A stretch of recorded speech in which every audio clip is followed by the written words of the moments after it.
आज के युवा विराट कोहली, धोनी, रोहित, पता नहीं कितने क्रिकेटरों को सपोर्ट करते हैं।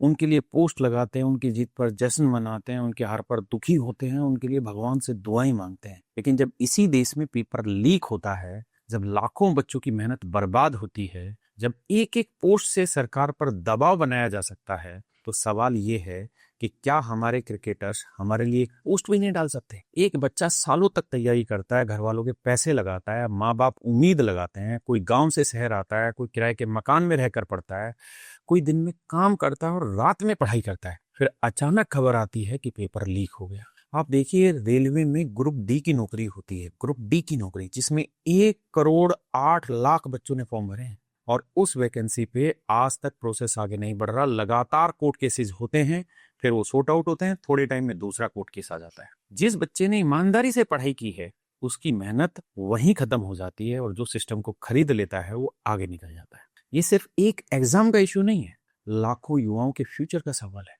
ये उस बच्चे की जिंदगी का सवाल है जिसने सोचा था कि एक नौकरी से घर बदल जाएगा। हम क्रिकेटर्स को प्यार देते हैं, उनकी ब्रांड वैल्यू बनाते हैं, आप उनके मैच देखते हैं, उनके लिए ट्रेंड चलाते हैं, तो फिर जब देश के स्टूडेंट पेपर लीक से टूट रहे हैं, तो उनसे बस इतना ही चाहिए कि एक पोस्ट, एक आवाज, एक सपोर्ट कर दे। वो प्रेमानंद महाराज जी के आश्रम में हर बार जाते हैं, लेकिन क्या उनको इतना नहीं समझ में आता कि एक पोस्ट इन बच्चों के जीवन में बड़ा प्रभाव डाल सकता है? उनको इतना बड़ा सेलिब्रिटी बनाया किसने?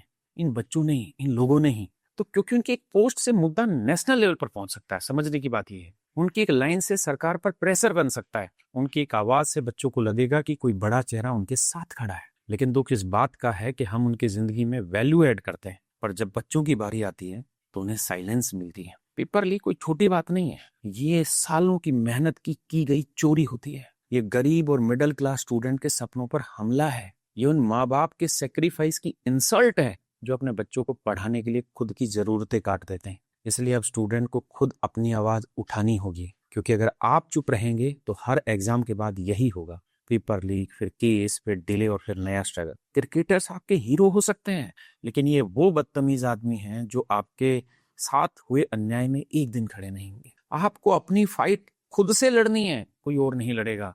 और ये सिर्फ एक पेपर लीक नहीं है, ये आपकी लाइफ लीक होने से रोकने की लड़ाई है। इसलिए खुद को समझदार बनाइए, दूसरों के लिए हथियार मत बनिए, अपने लिए लड़िए और अपनी आवाज उठाइए।